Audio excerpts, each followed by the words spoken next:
Сталиннің алдында намаз оқыған қазақ.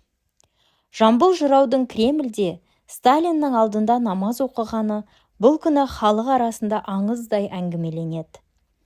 1936 жылы Қазақстан әдебиеті мен өнерінің 10 күндігінде қазақ басшылары көптеген өнер адамдарымен бірге жасы 90-ды алқымдаған Жамбыл ақынды да алып барыпты.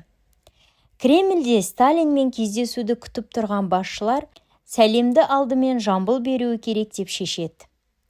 Бір кезде алтын есікті айқара ашып, Сталин бастаған политбюро мүшелері түгел көрінеді. Қарсы алып, сәлем беретін Жәкең жоқ.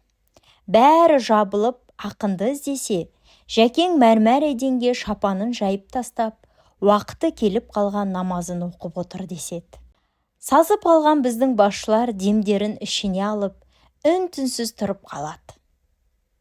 Сталин ғана қорқорын саусағына тықылдатып, әр ұлт өзінің дінін құрметтеуі керек, деп күлімсіреп, халық сыйлаған ақынға кеңшілік жасаған екен.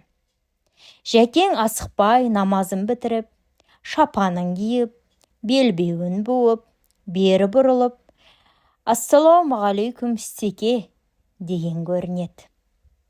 Осы оқиғаның куәгеріндей болған сол жерде түсірілген фотосурет Жамбыл музейінде сақталып, кейін жоғалып кетіпті.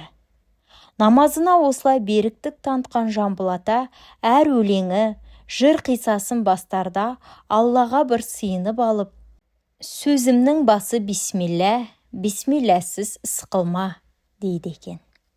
Тек хатшылары оның жырын қағазға түсірерде, кеңес саясатына қарсы келетін сөздерді жазбай кетіп отырған.